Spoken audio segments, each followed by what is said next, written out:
दोस्तों, अगर आपको भी सीआईडी शो देखना पसंद है और आप सीआईडी के इंस्पेक्टर दया यानी कि दयानंद शेट्टी को देखना पसंद करते हैं तो सबसे पहले इस वीडियो को दिल से लाइक कर दीजिए। और अगर आपने अभी तक हमारे चैनल एपीएम पिक्सेल्स को सब्सक्राइब नहीं किया है तो जल्दी से कर लीजिए सब्सक्राइब, और साथ में जो बेल आइकन यानी कि जो घंटी का बटन है उसको भी दबा के ऑल सेलेक्ट कर ले, ताकि हमारे आने वाले सारे नए वीडियो के नोटिफिकेशंस आपको मिलता रहे जब भी हम कोई नया वीडियो अपलोड करते हैं।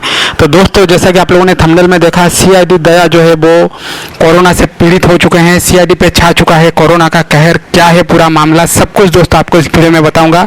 तो सबसे पहले वीडियो को अगर लाइक नहीं किए हो तो लाइक कर लो और वीडियो में अंत तक बने रहो। तो दोस्तों, कोरोना का कहर जो है वो पूरे देश में छा चुका है और काफ़ी सारे लोग इससे संक्रमित हो रहे हैं। और सीआईडी की टीम जो है वो भी घर पर ही है, क्योंकि चल रहा है लॉकडाउन और सारे बॉलीवुड मूवीज़ और हिंदी सीरियल्स की शूटिंग जो है वो बंद कर दिया गया है। तो दोस्तों, बड़ी खबर निकल के सामने आई है कि जब भी सीआईडी का लॉन्च इवेंट होगा, यानी कि कोरोना की स्थिति जो है थोड़ी सी सुधरने के बाद सीआईडी का लॉन्च इवेंट हो सकता है। उसके बाद सीआईडी का सीजन 2 ऑफिशियली टीवी पर आना शुरू हो जाएगा। इसके बाद दोस्तों, सीआईडी की टीम जो है उन्होंने कहा है कि जो सीआईडी के मेकर्स है वो बहुत ही जल्द कोरोना के ऊपर एक एपिसोड बनाने वाले हैं, जिसमें सीआईडी के दया, अभिजीत और पूर्वी या फिर डॉक्टर तारिका, इन चारों में से किसी एक को या फिर 2 जन को कोरोना हो सकता है एपिसोड में, रियल में नहीं एपिसोड में।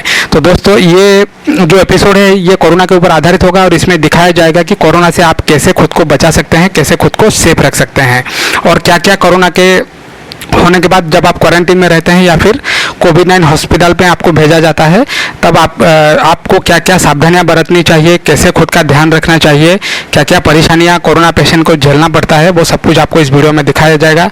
तो देखते हैं दोस्तों, ऑफिशियली इसके बारे में जब कुछ निकल के सामने आता है तो मैं वीडियो बनाकर आपको बताने की कोशिश करूँगा। आप लोग नीचे कॉमेंट करके ज़रूर बताइए कि आप कौन से देश से हैं, कौन से शहर से हैं, आपके वहाँ पर कोरोना की स्थिति कैसी है और आपकी परिवार कैसी है, आप कैसे हैं। आप नीचे जो भी चाहें कॉमेंट करके बता सकते हैं। आज के लिए दोस्तों इतना ही, धन्यवाद।